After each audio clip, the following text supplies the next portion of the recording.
Today we are going to be making pork and chorizo sausage rolls with a bit of our own twist on it, where you can add in any additional seasoning that you like to flavour these up to your own taste. So first of all, I need a quarter of an onion, and I've just shown you there, as we've done before, onions make our life easy with all the lines down them, and we're going to follow these lines down to slice and dice our onion finely, because when we cook these, we want to make sure it's all even sized pieces so it cooks at the same time. I've kept the root at the top of my onion so the onion is all held together, and I've chopped off the tail or the pointy bit at the end. Next up, I have got some chorizo. Now, we don't need a lot of this, and as you can see using the colour coded traffic lights, that this is really high in salt and fats and saturated fats, so we only want to use a small amount of it. But chorizo is really high in flavour, and that does come from the high amount of fat that's in it, so we're only going to use a small amount, and this will add a different flavour to our sausage roll. Now I'm just sticking that back in the fridge.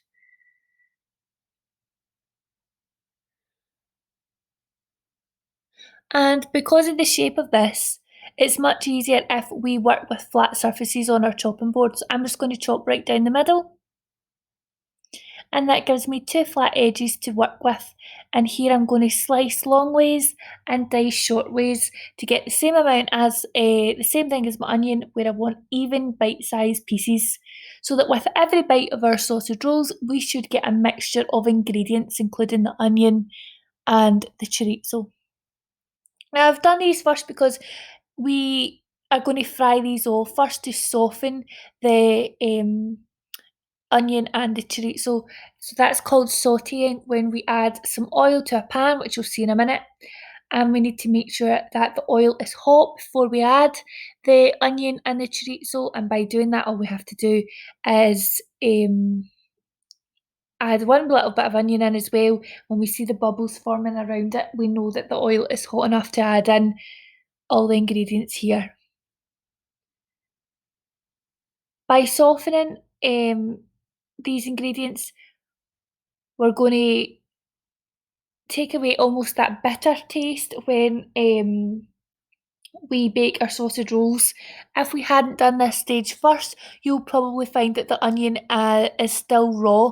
You will have noticed that I chopped the chorizo and onion on the same chopping board and used the same knife, and that's because the chorizo is already cooked. You can't eat that straight away. However, by frying it off first, it just softens it, and it also enhances the flavour slightly. So in a large bowl, I've got 5 mils of tomato puree, and I also have got 2.5 mils of paprika in here as well. And this is the tomato puree will help to bind our ingredients, and the paprika is used in there for additional flavouring. Now it's at this point, you may choose what you like. So you might add curry powder, you might add chives, you could add any seasoning that you like. I would stay away from salt, as we know that too much salt in our diet can increase our risk of strokes when we're older. So using other herbs and seasoning for flavour is recommended. And next up, we are going to add in our pork mince. So I just got this in Aldi's, and it is the 5% fat, and we don't need a lot of it. And also in this bowl goes our onion and chorizo. And now I've taken my rings off here. Make sure your hands are clean to combine all your ingredients together. And if you don't do this bit thoroughly enough, you will have really almost gritty, grainy bits of mince in your sausage roll. So you want to make sure you squeeze and incorporate all the ingredients together to make sure you get that kind of sausage mixture rather than bits of mince. And don't be shy here.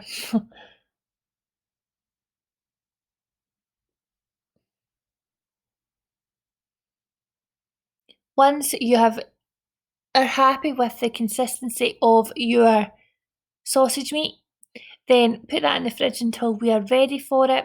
And next up, we're going to get on with our pastry. And that is what you're looking for.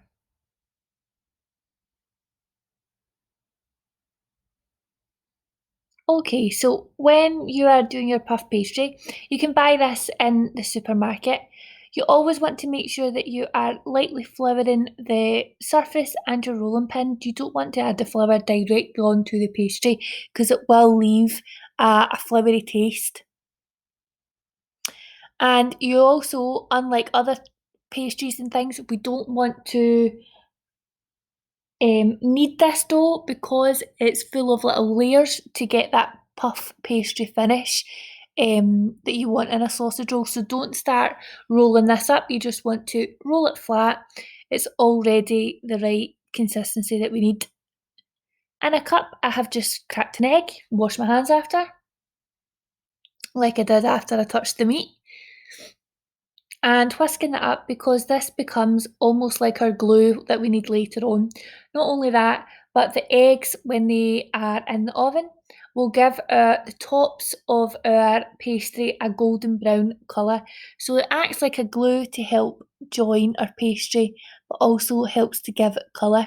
So now what I'm doing here is I've got my sausage meat back out the fridge and I'm lining that up the centre of my pastry, leaving a bit at the sides so that I'm able to fold one part of the pastry over and join it at the other side. Again, shape that until you're happy with it. And then it would be really helpful if I had a pastry brush at home. If you've got a pastry brush at home, definitely use it for this next stage.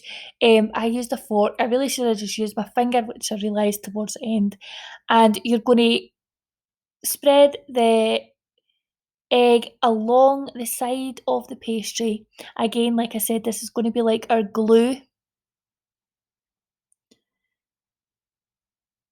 to stick our pastry together.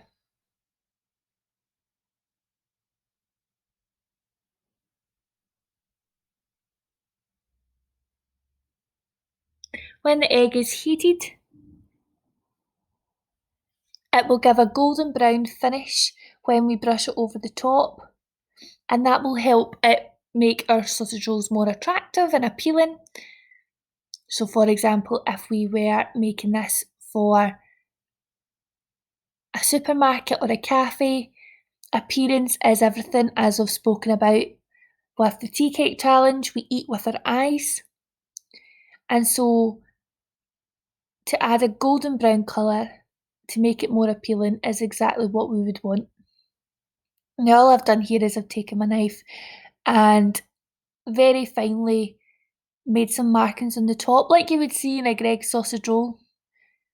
But this actually helps me work out my cuttings when I'm chopping them up before I actually cut it, as well as it makes it look nice. So I can see here that I'm going to get an even amount of sausage rolls.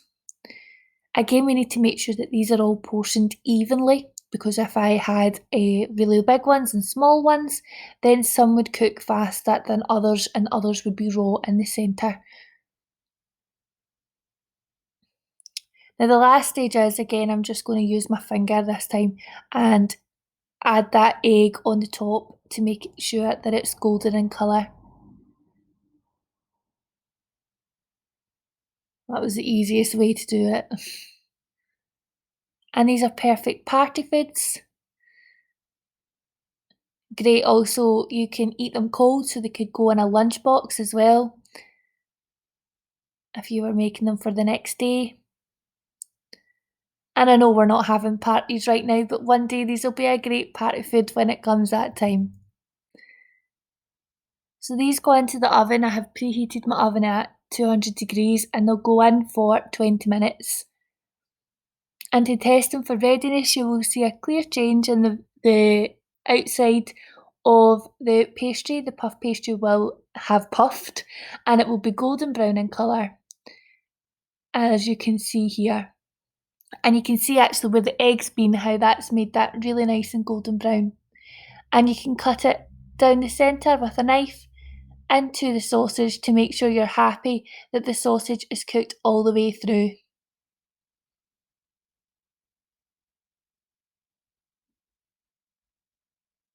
And it should be nice and flaky, as you can see there. And that's you, sausage rolls.